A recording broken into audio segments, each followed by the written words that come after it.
How's it going, aliens? My name's IALiEN. Today I'm back on another Identity V video, and today's video is my IDV Academy Hunter's Guide for Naiad. So let's get right into the video. Okay, if you didn't see my last IDV Academy video, it was on Dreamwitch. Make sure to check that one out. We'll be using a lot of the same format that we used in that video for this one, just with a few changes. So the first part of the guide, we will be discussing the character's skills, her tier, and her strengths and weaknesses. I'll have the timestamps in the description below, so that you guys can go find the part of the video you want to watch, and so that you can go back to it. So Naiad is an A tier hunter, so that's better than an A- tier, but that's weaker than S tier and A+ tier. Basically what that means is she's a pretty strong hunter. She's a good hunter for rank. You shouldn't really have any issues with her. And for tournament, she's a decent option. She's mainly used for ties, but if you want to win with her against good survivors, that will be pretty difficult to do.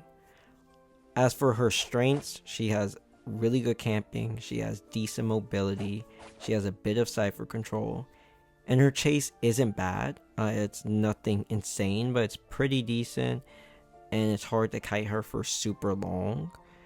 And she does a good job dealing with harassers like Forward and Cowboy and Batter, because she can build, a huge circle of water by the down survivor. As for her weaknesses, she gets cipher rushed a lot, and her mobility is good, but it's not good enough. Her map control is not good enough to really give her more win potential, or to help her counteract cipher rush. That's really what kills her, is she's kind of on a timer, and that usually leads to ties if you're doing well, but sometimes it can lead to losses, and unless you pull off really good play, it probably won't lead to a win unless your camping is really good. So this is her external trait. Basically, Naiad, when she walks around, when she throws her harpoon, she leaves water, and this builds up humidity when survivors stay in it. Once you take 100% humidity, you take 1 damage. That's how the character works. Also, when she throws her harpoon, she cannot attack in that form, but she gets a movement speed boost. Her first presence just gives her the ability to dash, so this helps her map control, but it also builds up the humidity if you hit a survivor with the dash. And then max presence just makes the humidity go from 30% to 50%. So this is on her dashes, and this is on when she pulls the harpoon back and the survivor is caught inside of that circle. Instead of building it up to 30% instantly, it'll build it up to 50% instantly. So she gets really good at max presence. Now let's go through the walkthrough match.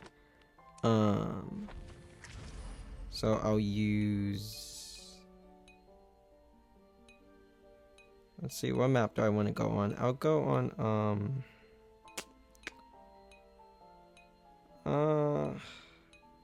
we can do Orange Factory.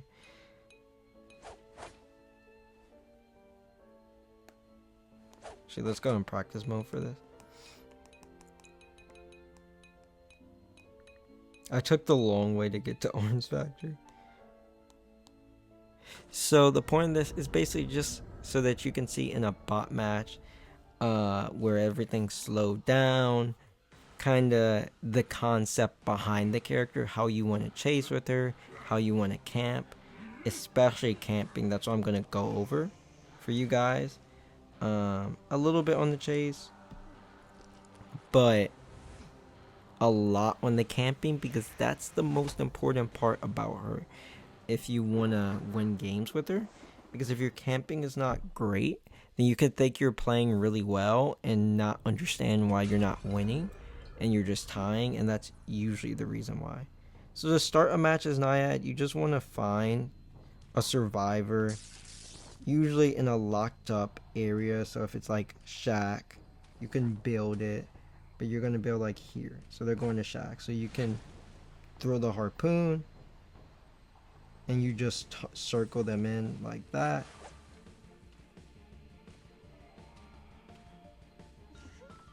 And ideally you would get the one, you get 100% off of the hit.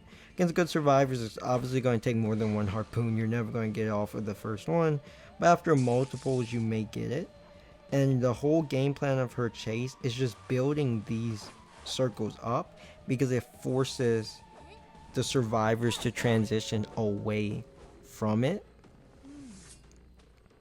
And when they transition away, you can then use that to get a free hit. And if they don't transition away, then your water will get the free hit. Camping is really important. So when you take a chair, you want to essentially, if you can get a cipher like this, you take it on the camp, but you want to build the biggest circle you can. The dash helps by building it quicker. And if you see this, you just want to build the biggest circle you can that encapsulates the entire chair and the rescuer. So now the rescuers, you can see, taking damage. Once you get here, you want to circle around the chair. The Merc insta-saved because he's a pro. Not me missing a dash on a bot. At least I got the hit. But let's go back to the chair so I can show you what else you want to do after you build the circle. This is not a great chair, by the way.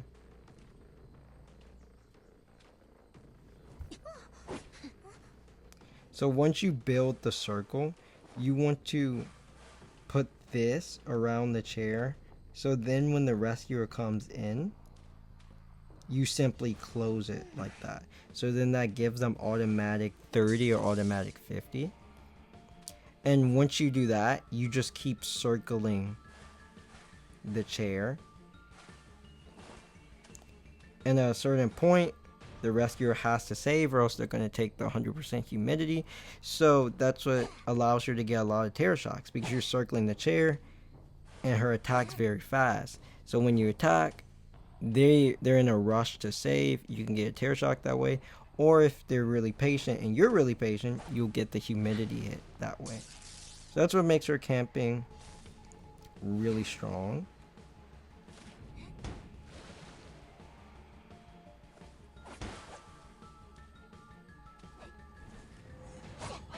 Now let me take him to basement because I want to show basement. Usually it's not something that you'd show specifically with the character, but with Naiad, she's a really strong basement camper. So I want to show how you do it. So basically there's 3 fundamental ways to basement camp with Naiad. This is the quick way. You throw the harpoon here and then you come up. And now you can simply do this.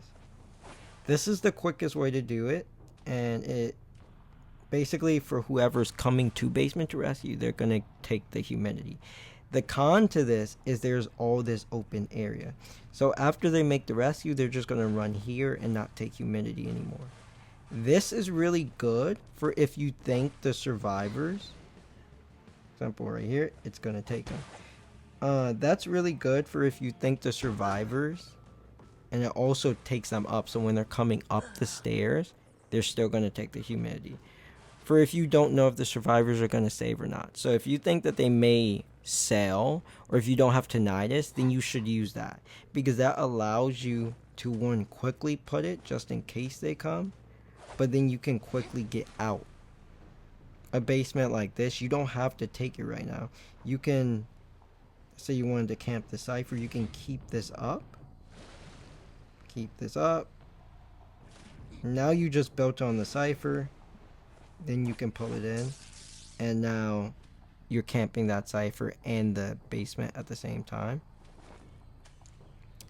The other way to basement camp. So that's the quick way, and that's good for when you don't know if they're going to save.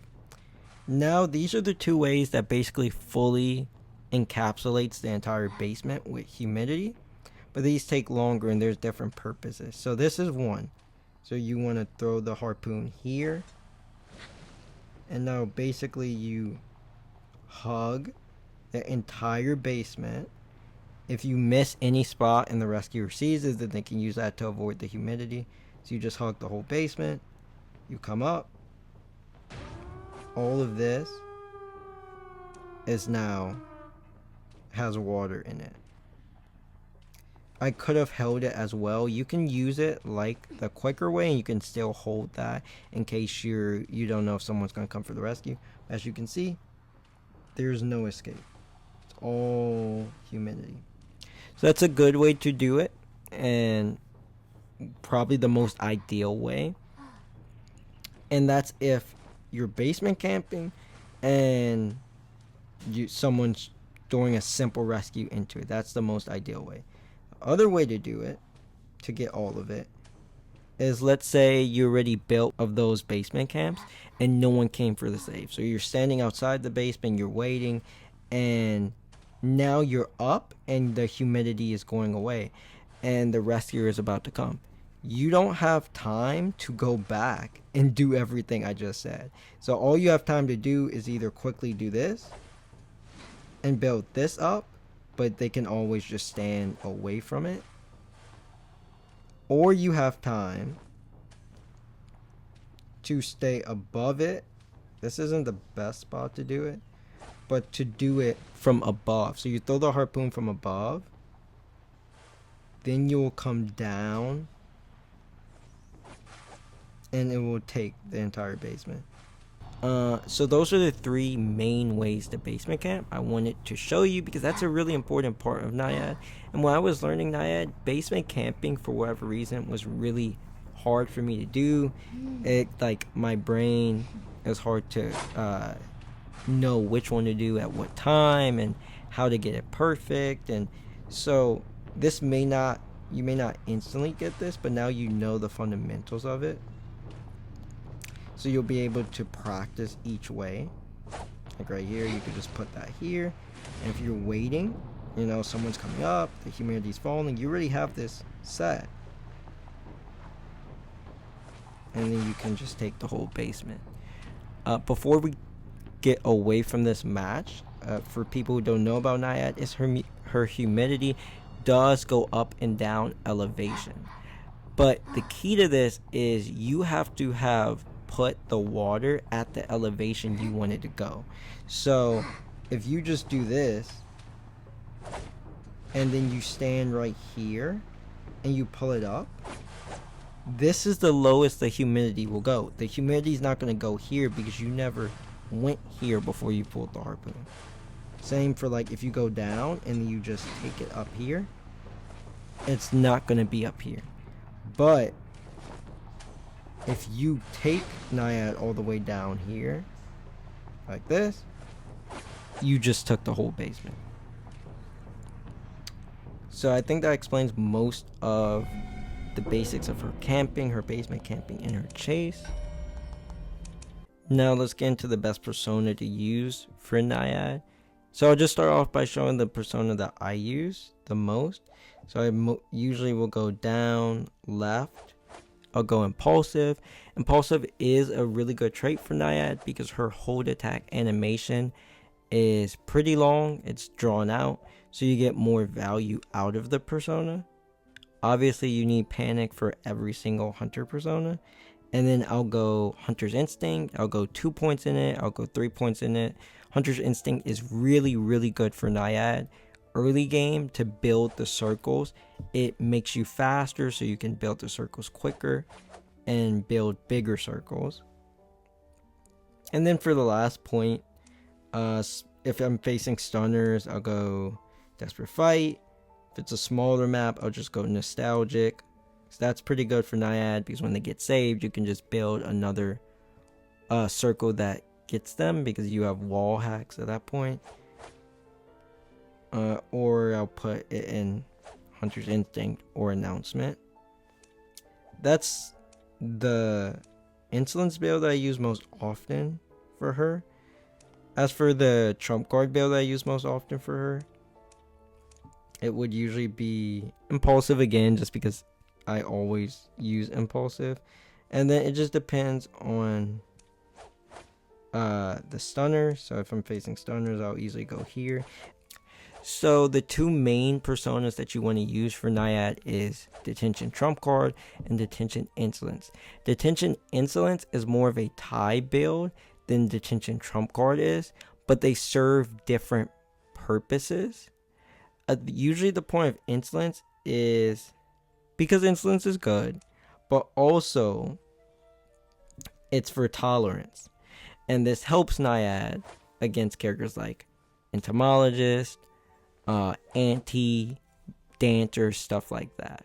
So I'll put on the screen the characters that Insolence I would suggest going Insolence for, and then characters that Insolence will help for.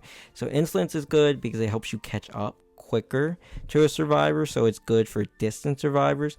And then a higher tier of that Insolence suggested is because tolerance will help. So not only will Insolence help for these survivors, but tolerance is really big. For example, on Entomologist, you need tolerance, or else there's spots where she can keep you permanently stuck and you have to pull your harpoon back. So once you go down right or down left, you always have to go panic. This is just for every hunter persona. Past that is really your choice. If you want better chase, like I usually like, you can go impulsive. You can go giant claw. That's a really good trait for Naiad. I would suggest going Hunter's Instinct a lot, even when you go Insolence. Obviously, you get built in with Trump card. I would suggest Hunter's Instinct because it's really good for her. And you can go Wanted Order. Obviously, stun traits if you're facing stunners. That's all up to you. What I would not suggest that some Naiads do use is I don't suggest going Berserker. I don't like Berserker on Naiad. I don't think there's really a point. Maybe if you just have a point where you don't have anywhere else to put it, you can put in Berserker. But you don't really need Berserker on Naiad because you're going for double hits usually. That's what you're aiming for. And even if you don't get it, Naiad catches up because she puts all her harpoon out. So Berserker isn't really huge. And then Berserker doesn't help out your camping at all. So I know Naiads do this because a lot of hunters like Berserker, but it's just not that good on her. As for the trait you should use for Naiad, you should go Blink. To put it simple, Blink is the best trait for Naiad. The only other trait that's usable on her, or the only other two traits that's usable on her, is Patroller and Excitement. Patroller is actually pretty good on Naiad. So if you want to become a Patroller Naiad and you want to get used to it, go for it. Patroller is good on her. She's one of the few hunters that can actually utilize it pretty well. And then Excitement. But this is just super situational if you're facing a lot of stunners, facing Coordinator, Anti, Ford, Prospector type of team comps, even Entomologist. Then you can go Excitement. But these are the three traits you can use. But more often than not, you just want to be using Blink. Now that we're past that, let's get into her matchup chart. So I did this for my Dream Witch video too. Basically, this is her matchup chart. So you have +2, +1, 0, -1, -2. +2 means that Naiad counters them really hard. +1 means that Naiad is pretty good against them. 0 means that they both have their ups and downs. -1 means that they kind of counter Naiad. And then -2 means that they really counter Naiad. So as you can see for +2, you're going to see characters like Explorer and Dancer. That's because her ability just counters there. Explorer, if you're hiding, she can build a circle to find you. And then for Dancer, Dancer is big on looping, but Naiad kills looping. So she counters Dancer really well. Other stuff like Wildling and Professor, Naiad's attack is really fast, so even after Professor scales, you can just attack after the scale, and you'll actually hit him before he gets the chance to scale again. Most hunters cannot do this. And then Wildling, her abilities counter Wildling, because if you're on the boar and you take humidity, it doesn't just kill the boar, it kills you. Then you have the +1. These characters, they aren't super bad against her. They just don't have anything really good for her. So Naiad likes these characters. 0, these characters kind of have something for her. Or they're decoders. The two main things that counter Naiad are decoders, because she doesn't have map control to counter it and she gets Cypher Rushed really easily, or distance survivors. Because the best way to kite Naiad, and this is a tip for survivors now, the best way to kite her is not to use your abilities in the water. It's not to get out of the water. That doesn't really matter. Any survivor can get out of the water if they want to. The best way to counter her is to be able to kite her main body, is to be able to kite her when she's not, building humidity up. So when she pulls the harpoon back, you need a skill. So once you move out of the water, you need a skill to use to where she can't get that hit on you. So think about Patient, for example. She builds humidity. Let's say she gets 100. Let's say she gets 40 on you. You walk out. Now Naiad is trying to hit you, but all you have to do is hook away. So then she's going to do it again. You get another 30 on you. You just hook away once she pulls it back. That's how you counter Naiad. So when you look at -1 and -2, these are either really good decoders for her, like Mechanic, or these are characters that make it very difficult for her to get hits once you pull the harpoon back. Your characters like Anti, Acrobat, Prospector, Cheerleader, Painter, these characters make it really hard for her to get hits.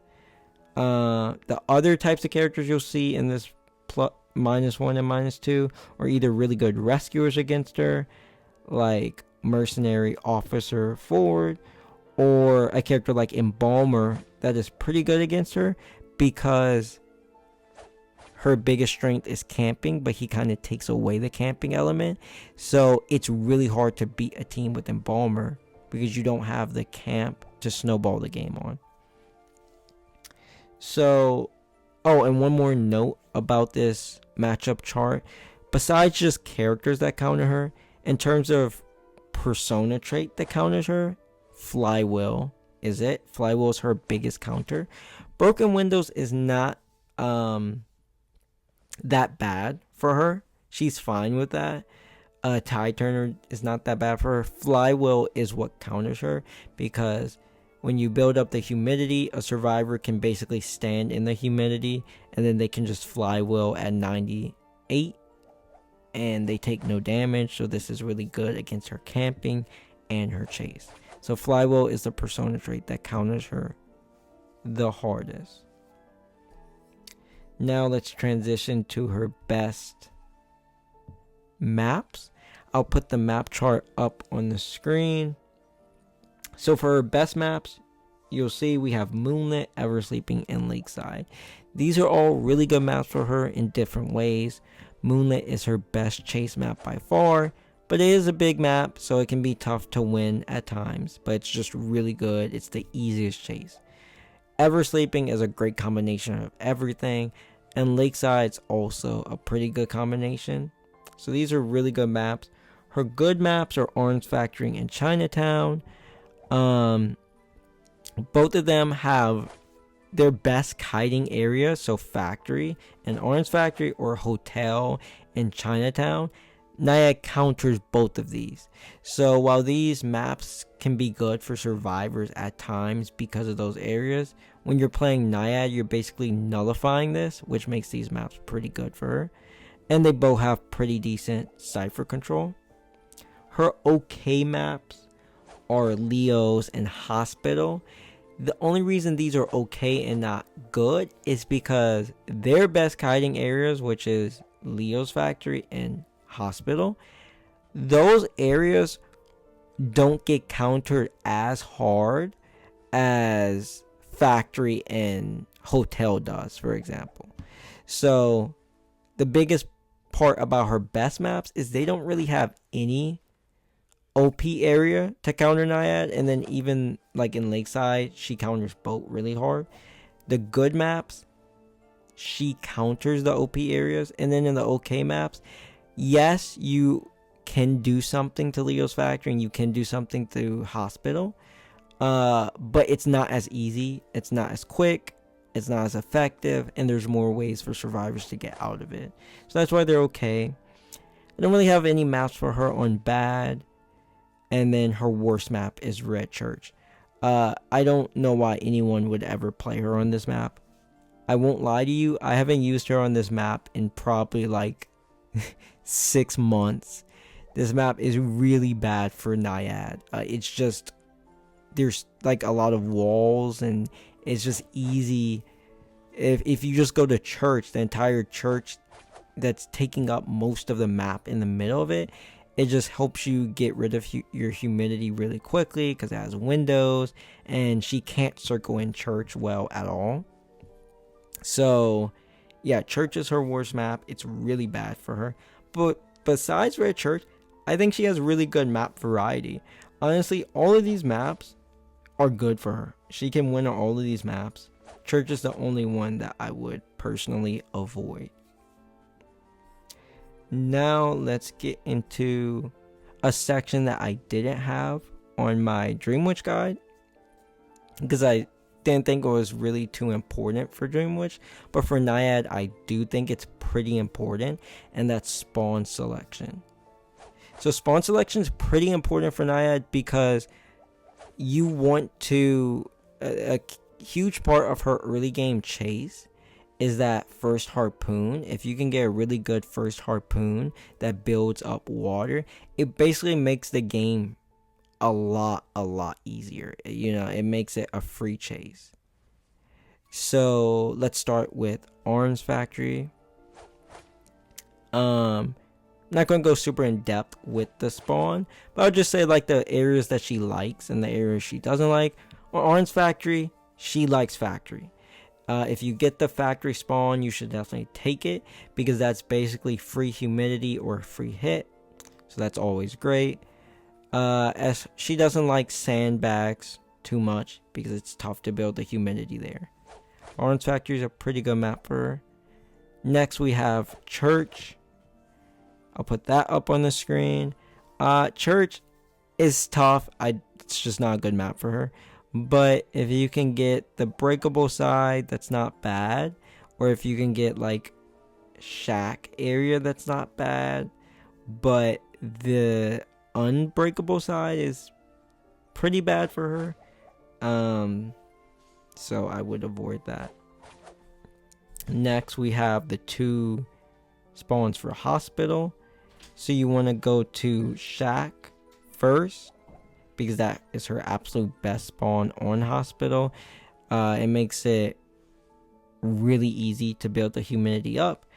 Or you can go to hospital. Hospital, as I said earlier, is not amazing, but it is usable on her. If you're not able to go there, then it does make hospital a lot harder of a map for her, to be honest, but it's still doable. Next, the 2 spawns for Lakeside. On Lakeside, she actually can chase boat, unlike most hunters. So if you want to chase boat, go for it. Not something I do often, but you can. And I do like chasing shack as Naiad. That's a pretty decent area. And then 11 is in small boat area is good enough for her, unless you're facing something like a patient. You can chase there. We have Moonlit. Last Stop is her best part. If you can chase Last Stop, you're doing pretty well. A huge perk to Naiad is while other hunters can't chase like an acrobat or a patient or aeroplanist at Last Stop, Naiad actually can. pretty comfortably, so that's really good. It counters those characters. And then also double story. She can chase double story. You can encapsulate all of double story basically. Now we have Leo spawn. You can chase factory. It is possible. There's a specific way to do it. But if you do it, you can chase factory, but it does take some time, and the survivor, if they're smart, can try to counter it. So it's not usually what I would go for unless there's really no other good chase. Then you can go factory, which is good because a lot of hunters just don't even have the option. But besides that, you just want to be in the open with her and Leo's, Shack, and just other open areas. She can just chase it. Leo's doesn't have that many great hiding spots. Go to Ever Sleeping next. You want to be going left. Like, in the simplest terms, you want to be going away from graveyard. You want to avoid graveyard. That's her worst chase spot. Besides that, she's fine. She can chase corner house, and that's the most popular spot for a Naiad to chase Never Sleeping. But anytime you're going left, you're doing pretty well. And finally, Chinatown. She can chase hotel, so that's another huge perk for her. And besides that, Chinatown has a lot of open areas similar to Leo, so as long as you're in the open, you should be pretty good with her. So that does it for basically all of the guide. Now we're just going to get into the top tier gameplay that I'll commentate over. So let's get to it. So for the gameplay, I decided to choose a match from Japan's Koa qualifiers. I really wanted to choose a match from IVL. TE's Hunter is a really good Naiad. In my opinion, he's the best Naiad in the world. Currently, he's been S1 Naiad in China. I wanted to choose a match from maybe him or maybe YS's Naiad. But it's just really hard to find good matches because they're so good, but the survivors are so good too. And now it's a tie farm, so really the match I'd be showing is a tie. So I felt like this match does a really good job of a really talented or really skilled Naiad playing really well against a team comp that counters her. So I feel like this is a pretty good choice for it. You can see first with the map, it's Ever Sleeping, so this is one of her best maps, if not her best map. The bans all make a lot of sense. Seer, Priestess, especially on this map, Aeroplanist, and Forward, they're all pretty good counters to Naiad, and the team comp is also countering her. So Psycho, Prospector, Merc, Entomologist, they all counter her. If you're looking at the team comp, because of one character in particular, you kind of need to bring Insolence for the Into, but Insolence will help also for the Psycho and the Prospector as well. Their spawn selection that they chose is very smart, because before I told you, as Naiad, you want to be going left on this map. They basically said, you're not going to go left because no one chooses graveyard spawn. So if she chooses any of these other spawns, she's going right, which means wherever she's chasing, besides the Prospector, they're going to be able to get to graveyard and kite her. So that's really smart. She could have chased the Prospector, but Prospector is the best counter on this map, so they put him in the risky spot. So you don't really want to chase a Prospector as Naiad. The Hunter is also smart, because the Hunter said, I'm going to go left. I don't really care what you guys do. I'm making sure I'm going left and going that corner house direction because I don't want to chase graveyard. So I'll just spawn graveyard, and it may take one harpoon more. It may take, 7-8 seconds more, but in the end, I'm going to get the same result, which is I'm chasing a psychologist at corner house, which is pretty comfortable for Naiad.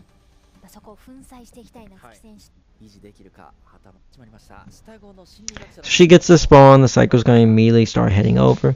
As Naiad, you usually want to throw the harpoon out so that you can catch up. If you get someone in the water while you're doing it, that's great, but you're just using it to try to catch up.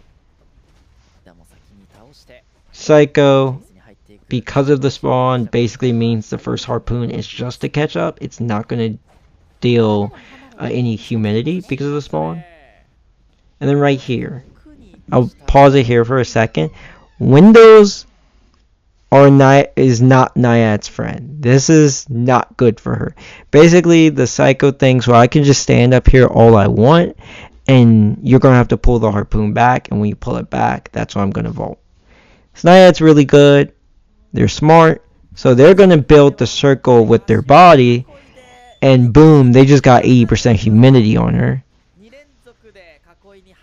So that's a really smart thing. As Naiad, you never want to forget that your body leaves humidity. So right here, you see the power of Into. If this hunter does not have insolence right there, he cannot get out of that unless he pulls the harpoon back and damages it. So now he's going to blink for the hit on Psycho. This is why insolence is really good, because you blink for the hit, and now you get your dash, so you can make your circles better, you can catch up, and look at this circle he's able to make now. Because of insolence and just being able to use your blink to get to it, that gives you a free hit. They have to come out, and that's what we were talking about. The humidity builds, right? The Psycho has to come out of that. And while if that's a prospector, the prospector comes out of it and he just magnets away and you don't get a hit, the Psycho doesn't have that. So it's good the Psycho takes multiple hits, but they're still taking a hit. The prospector's not going to take a hit. And now that's just the power of the dash. You're able to catch up and get this down.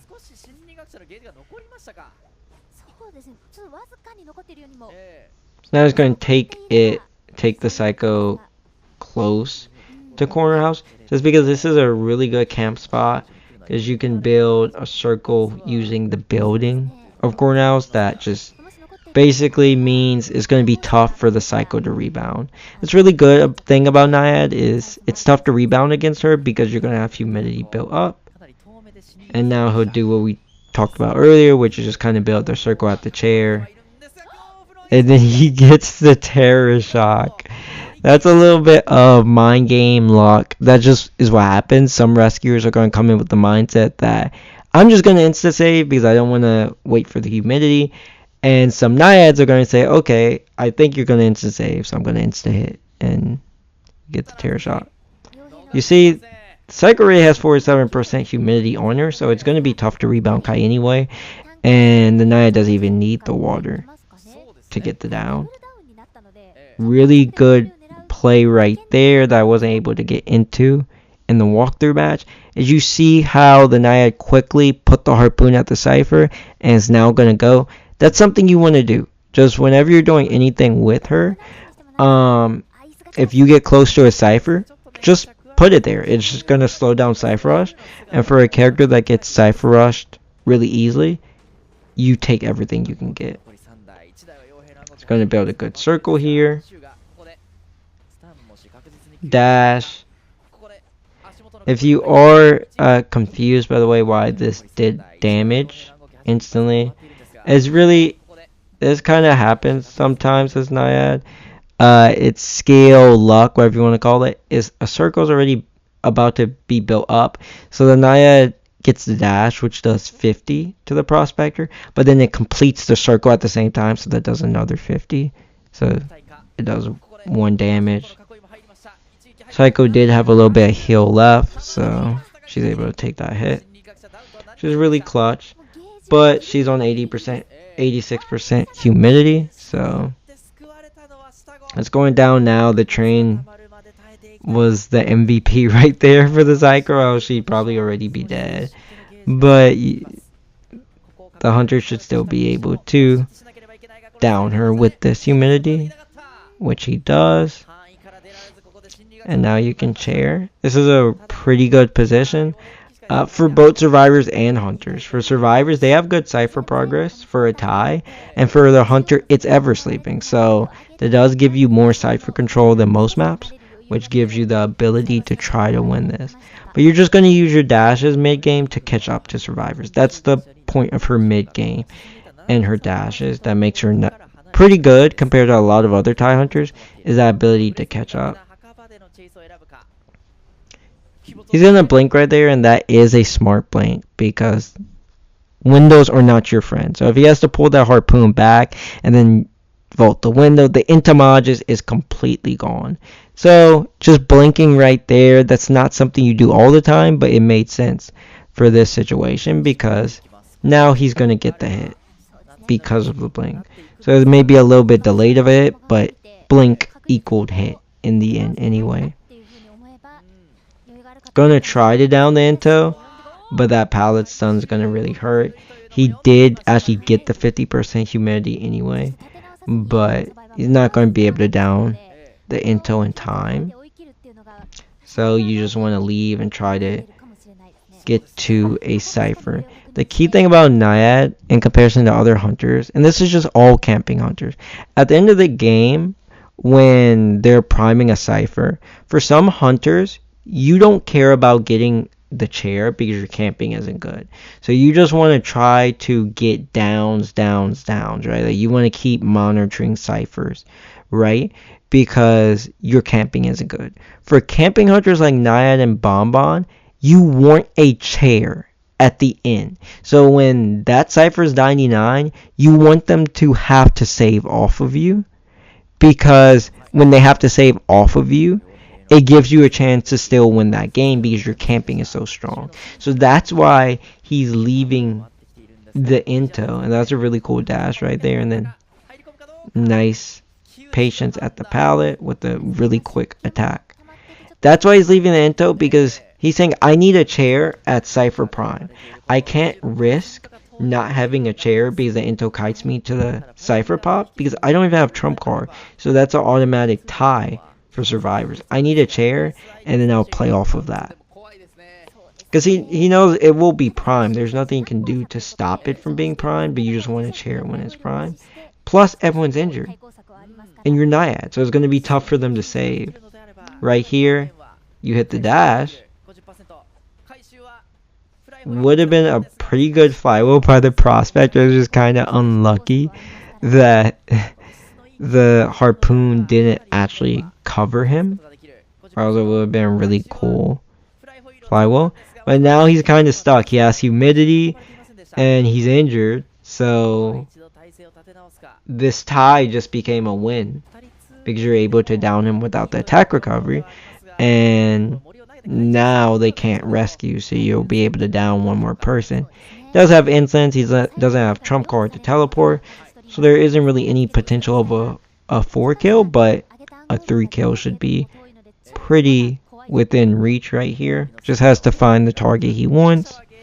Since the Into is the one closer to the chair, he has to chase the Into, which he will, and he'll be able to down the Into and get the 3 kill. And that pretty much does it for the gameplay. Did a really good job with Naiad right there on one of her best maps. It showed why Naiad is kind of a tie hunter, because like you saw, the positioning of the game, if that prospector isn't injured, that's probably a tie. Just because of the cipher rush that happened, she didn't really have much opportunity to do a lot against it, but also showed her biggest strength and how you use her biggest strength to win games, which is camping. So if you did enjoy this video, please give it a like. If you want to see more guides like this in the future, please subscribe to the channel, and that'll be all for the video. Bye.